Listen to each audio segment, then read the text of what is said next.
எபிரேயர் 11ஆம் அதிகாரம் 25, 26வது வசனம் சொல்லுகிறது, மோசே அநித்தியமான பாவ சந்தோஷங்களை அனுபவிக்கிறதை பார்க்கணும் தேவனுடைய ஜனங்களோடு கூட துன்பத்தை அனுபவிப்பதை தெரிந்து கொண்டானாம். இனி வரும் பலன் மேல் அவன் நோக்கமாய் இருந்து எகிப்தில் உள்ள பொக்கிஷங்களிலும் கிறிஸ்துவின் நிமித்தம் வரும் நிந்தைகளை அதிகமாய் பாக்கியமாய் எண்ணினான். அன்பு தேவ பிள்ளைகளே, ஒரு காரியத்தை சொல்லுகிறேன். ஒருவேளை எல்லாத்தையும் இழந்துட்டு இருக்கலாம், நிறைய ஏமாற்றங்கள் இருக்கலாம், நிறைய காரியங்கள் இழந்திருக்கலாம், கடந்த காலத்தை பத்தி கவலைப்படலாம்.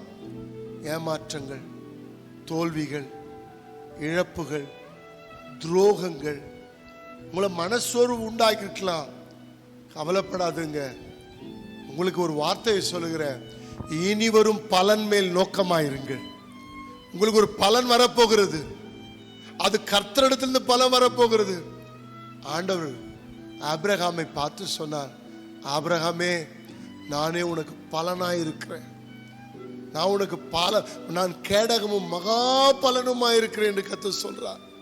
ஆம் தேவ பிள்ளைகளே, இவ்வளோ இழந்துட்டேன், குடும்பத்தை பார்த்தேன், பிள்ளைங்களை பார்த்தேன், எல்லாருக்கும் உதவி செஞ்சேன், இன்னைக்கு நடுத்தருவில் நிற்கிறேன், எனக்கு உதவி செய்ய யாரும் இல்லை என்று சொல்லி கவலையிலே உட்காராம கர்த்தர் உங்களுக்கு ஒரு எதிர்காலத்தை வச்சிருக்கிறார். விசுவாசத்துல இனி வரும் பலன் மேல் நோக்கமாயிருங்க. கிறிஸ்துவ நிமித்தம் வந்த நிந்தைகள் நிமித்தம் தேவ பிள்ளை கவலைப்படாதீர்கள். அந்த நிந்தைகள் எல்லாம் உங்களுக்கு பாக்கியமா வரும். அந்த நிந்தைகள் எல்லாம் உங்களுக்கு மேன்மையை உண்டு பண்ணும். ஆண்டவருக்காக இழந்தவர்கள் ஒருத்தரும் தரித்திரர் ஆனதில்லை. ஆம், இம்மையிலும் 100 மடங்கு ஆசீர்வதிப்பார், மறுமையிலும் கர்த்தர் உங்களை 100 மடங்கு ஆசீர்வதிப்பார். சோர்ந்து போகாதிருங்கள். ஆம், இனி வரும் பலன் மேல் நோக்கமா இருங்க. உங்களுக்கு ஒரு குட் ஃபியூச்சர் இருக்கு, ஒரு பெஸ்ட் ஃபியூச்சர் இருக்கு. அது ஆண்டவரை விசுவாசிக்கும் போது அதை தேவன் செய்வார். கர்த்தர் உங்களோடு கூட இருப்பாராக. கர்த்தர் உங்களை ஆசீர்வதிப்பாராக. ஆமென்.